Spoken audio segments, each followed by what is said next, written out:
and Miss Malugay 2023. Let's begin Ako po si Zoe Malena and with Little Miss Malugay. Ang Little Miss Malugay 2023. Ngayong gabi, gusto ko pong magpasalamat sa inyong lahat bago ako tuluyang magpaalam bilang Little Miss ng ating barangay. Noong una po, siya'y pa ako. Tahimik lang, nahihiyang humarap sa maraming tao. Pero nung pinili ako ni Kuya Aljun bilang representative ng Zone 5A, parang may magic. Bigla akong nagkaroon ng lakas ng loob at confidence na hindi ko alam na meron pala ako.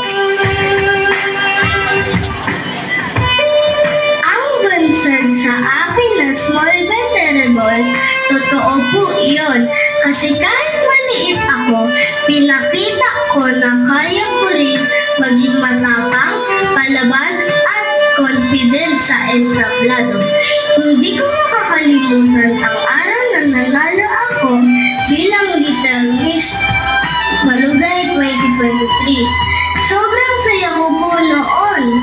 Kinabukasan, ang dami pong bumati sa akin. Sabi nila, ang galing mo Zoe, deserve mo talaga ang panalo.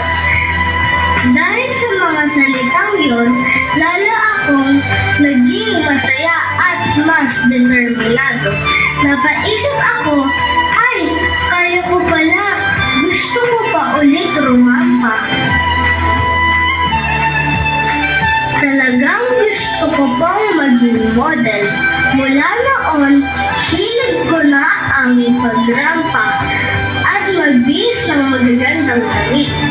At dahil po sa contest na to, parang natupad yung munting pangarap ko. Maraming salamat po kina Kagawad Bugay Bautista na siyang nagsilbing pinuno ng taunang pageant na ito. Kung wala po kayo, wala rin pong ganitong pagkakataon para sa amin.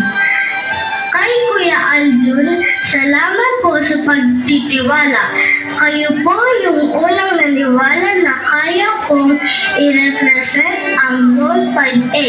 Salamat po at pinili niyo ako.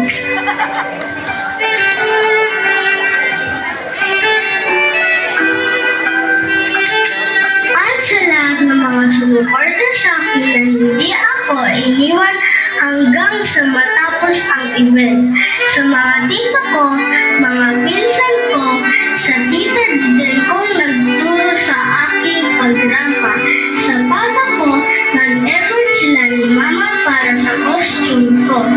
At sa mama ko, nagturo sa akin ng sayaw, kaya ako ang nag-best in talent at nag-asikaso sa akin. Sa lahat pati make-up ko, lahat ikaw po. Alam kong pagod mo, kaya ibinigay ko ang best ko para ma-proud kayo sa akin.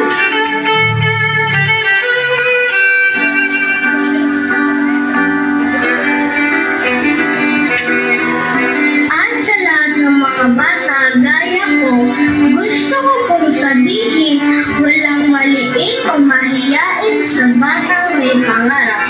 Kung gusto mong rumampa, sumayaw, umawit o magpakita ng talent mo, gawin mo. Ang mahalaga, maniwala ka sa sarili mo, gaya ng ginawa ko at gaya ng sinabi ng marami sa akin. Deserve mo. Ngayon pong araw ng farewell walk ko bilang Little Miss Malugay 2023. Masaya akong binabahagi ang kwento ko para maging inspirasyon sa susunod pang mga henerasyon. Sana ngayong taon may sumunod din sa yapak ko. Kasing tapang, kasing sipag at higit sa lahat may puso. Hindi po ito paalam kung hindi sa hanggang sa muli. Muli, ako po si Zoe, ang inyong maliit pero Small but Terrible, Little Miss Malugay 2023.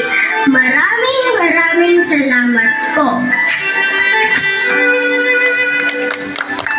Thank you so much, our Little Miss Malugay 2023. And now, let's give it up for our Little Mr.